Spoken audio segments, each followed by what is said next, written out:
Right now, on a more serious note,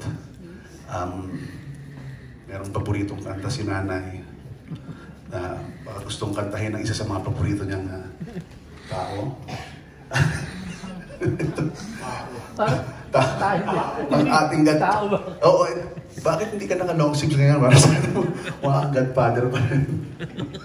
Parang ahente. Palakpakan po natin si Mr. Tirso Cruz III.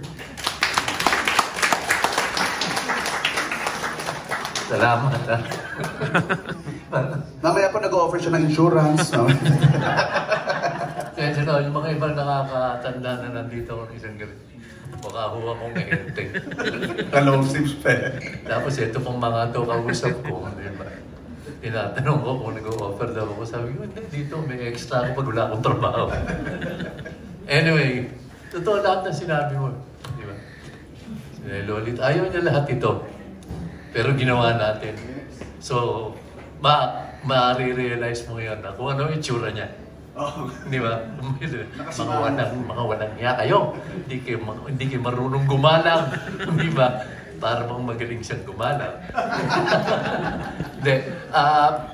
Alam niyo yung salitang Carreño brutal. Ayun yung si Nay Lolit eh. Nay Lolit was never my manager, but she was very close to me. At saka kung every now and then, pagka may mga project na maganda at babagay sa akin, she finds a way to help me makuha yung project. And sabi nga, we transcended the relationship between actor and someone from the media, actor to another manager, para bang naging kaibigan talaga, di ba? Naging friend, more than a friend. Kanya nga lahat ng tao, tawag sa kanya, nanay. Yung iba, manay, di ba? Pero yung mga nakakakilala sa kanya, Nanay Solis. And the last time na nagkasama kami, birthday niya, request nga niya itong kantan to.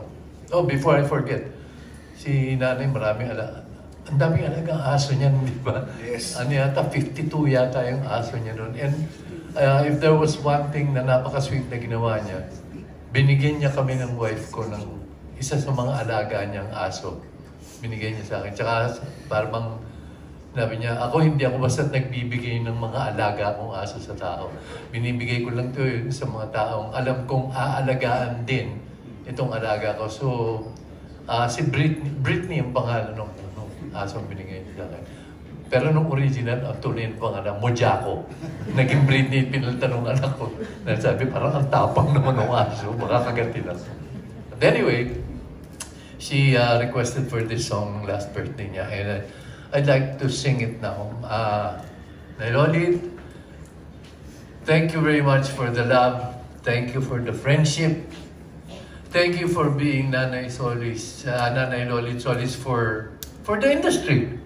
Na alam kong minahal mo rin. Minahal mo lahat ng mga alaga mo, but more than that, minahal mo ang industrang ito. Kanya nanatili ka rito at ang dami mong taong natulungan at marami kang taong napasaya.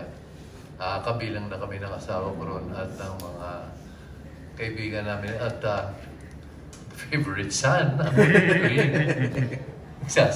Nagot ka ako si Jealous yung iba.